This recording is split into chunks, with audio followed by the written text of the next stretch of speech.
இறால் வளர்ப்பு என்பது நீர்வளங்களை பயன்படுத்தி விரைவாக வருமானம் பெறும் முக்கியமான விவசாய தொழில் முறையாகும். உலகளாவிய சந்தையில் இறால் மிகவும் விற்பனைக்கேற்ற உணவுப் பொருள். இறாலின் சத்தான இறைச்சி, இறைச்சியின் உயர்ந்த ஆரோக்கிய நன்மைகள் மற்றும் பரிமாண வருமானத்தால் வணிகர்கள் மற்றும் விவசாயிகள் இந்த தொழிலை விரும்புகின்றனர். இறால் வளர்ப்பு செய்வதற்கான நிலம் அல்லது நீர்வளம் மிக முக்கியம். கடல் நீர் அல்லது உப்புத்தண்ணீர் உட்பட சிறு ஏரி, குளம் அல்லது குடிநீர் வழிகளில் இறால் வளர்க்க முடியும். பொதுவாக இறால் வளர்ப்பு 2 முக்கிய வகைகளில் நடைபெறுகிறது: கடல் நீர் இறால் வளர்ப்பு மற்றும் உப்புத்தண்ணீர் இறால் வளர்ப்பு. கடல் நீர் வளர்ப்பு அதிக உப்புத்தொகையுள்ள பகுதிகளில் செய்யப்படுகிறது. இந்நிலையில் இறால் வேகமாக வளர்ந்து அதிக பரிமாணம் தரும். இறால் வளர்ப்பிற்கு முன் நிலம் மற்றும் நீர் வளங்களை சீராக பரிசோதிக்க வேண்டும். நீர் வெப்பநிலை, pH அளவு, உப்புத்தொகை, டிசோல்வ்ட் ஆக்சிஜன் DO அளவு, நீரின் தெளிவு போன்றவை சிறப்பாக இருக்க வேண்டும். சாதாரணமாக இறால் வளர்ப்பிற்கு நீர் வெப்பநிலை 28 டிகிரி செல்சியஸ் முதல் 32 டிகிரி செல்சியஸ் வரை, DO அளவு 5-6 mgl, pH அளவு 7.5 முதல் 8.5 வரை இருக்க வேண்டும். இந்த அளவுகள் கடைசியில் இறாலின் வளர்ச்சியையும் ஆரோக்கியத்தையும் பாதிக்கும். இறால் வளர்ப்பில் பொறுப்பான நீர் மேலாண்மை மிகவும் முக்கியம். தினசரி நீர் பரிசோதனை செய்து தேவையான அளவு நீரை மாற்றுதல் அல்லது ஏரியில் ஊற்றுதல் இறாலின் வாழ்க்கைச் சூழலை மேம்படுத்தும். தண்ணீரில் ஆல்கி, பிளாங்க்டன் போன்ற உணவுப் பொருட்கள் வளர்த்தல் இறாலுக்கு இயற்கை உணவாகும். இதனால் வேர்நோய் குறையும் மற்றும் வளர்ச்சி வேகம் அதிகரிக்கும். இறால் வளர்ப்பில் முட்டைகள் மற்றும் பழைய இறால் வட்டங்கள் முக்கியம். ஆரம்பத்தில் சிறிய முட்டைகள் வாங்கி சிறு களில் வளர்த்துவிட்டு பின்னர் பெரிய ஏரிகளில் மாற்றி வளர்ப்பது வெற்றிகரமான நடைமுறை. முட்டைகள் தன் உயிர்த்திறனுடன் வெகுஜனமாக வளரும்போது அதிக விளைச்சலை வழங்கும்.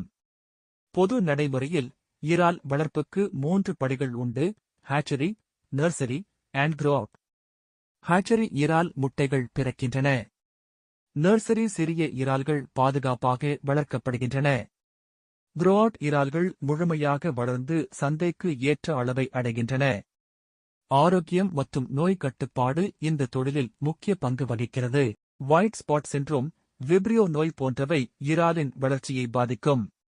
இதற்காக பாசன நீரை சுத்தமாக வைத்தல், நீர் மாற்றம், போஷாக்கு அளவு சரியாக கண்காணித்தல் போன்றவை கடுமையாக பின்பற்ற வேண்டும். சில நேரங்களில் புரோபயோட்டிக்ஸ், ஆர்கானிக் ஃபீட் போன்றவை நோய்களை கட்டுப்படுத்த உதவும். இறால் வளர்ப்பில் உணவு கலவை மிக முக்கியமானது. இறாலுக்கு சத்தான புரோட்டீன், கார்போஹைட்ரேட், விட்டமின் மற்றும் மினரல் கலவைகள் அளிக்கப்பட வேண்டும். இதனால் வளர்ச்சி வேகம் அதிகரிக்கும் மற்றும் இறாலின் சத்து நிலையும் அதிகரிக்கும். இயற்கை உணவுகளுடன் சேர்த்து ஃபார்முலேட்டட் ஃபீட் வழங்குவது மிக நல்ல விளைச்சலை தரும். அறுவடை, ஹார்வெஸ்டிங் என்பது இறால் வளர்ப்பின் முக்கிய கட்டமாகும். பொதுவாக 3-6 மாதங்களில் இறால்கள் சந்தைக்கு ஏற்ற அளவுக்கு வருவதாக கணிக்கப்படுகின்றது. அறுவடை செய்யும் போது வெறும் முறையில் தண்ணீர் குறைத்து இறால்களை மெதுவாக பிடித்து அகற்ற வேண்டும். தவறான முறையில் அறுவடை செய்தால் இறால் பாதிக்கப்படலாம். வணிகம் மற்றும் சந்தை பற்றி பேசும்போது இறால் உயர் மதிப்புள்ள ஏற்றுமதி பொருள் ஆகும். சில நாடுகளில், குறிப்பாக USA, ஜப்பான், யூரோப் போன்ற இடங்களில் இறாலுக்கு அதிக வர்த்தக மதிப்பு உள்ளது. எனவே இறால் வளர்ப்பில் தொழில்நுட்பங்களை சரியாக பயன்படுத்தி சுத்தமான மற்றும் ஆரோக்கியமான இறால்களை வளர்த்தால் அதிக லாபம் கிடைக்கும். நிறைவு கூறும்போது, இறால் வளர்ப்பு என்பது சிறந்த வருமானம் தரும் தொழில். ஆனால் தொழில்நுட்பம், நீர் மேலாண்மை, உணவு பழக்கம் மற்றும் நோய் கட்டுப்பாடு ஆகியவற்றை முழுமையாக பின்பற்ற வேண்டும். இந்த தொழில் விவசாயிகளுக்கு மட்டுமல்ல, வணிகர்களுக்கும் ஏற்றுமதி சந்தைக்குமான புதிய வாய்ப்புகளையும் வழங்குகிறது. இன்று உலகளவில் இறால் வளர்ப்பு தொழிலில் முன்னேற்றம் வேகமாக நடைபெற்று வருகிறது. எனவே ஆர்வமுள்ளவர்கள் இந்த தொழிலை துவங்கி குறைந்த முதலீட்டில் அதிக லாபம் பெற முடியும். இறால் வளர்ப்பு தொழிலில் நுண்ணறிவு, பொறுமை மற்றும் திட்டமிடல் ஆகியவை வெற்றிக்கான முக்கிய அம்சங்கள் ஆகும். மனோபலம் மற்றும் தொழில்நுட்ப நுட்பங்களை சேர்த்து செயல்பட்டால் பெரியவர்களுக்கும் இளம் விவசாயிகளுக்கும் இந்த தொழில் சிறந்த வாய்ப்பு தரும்.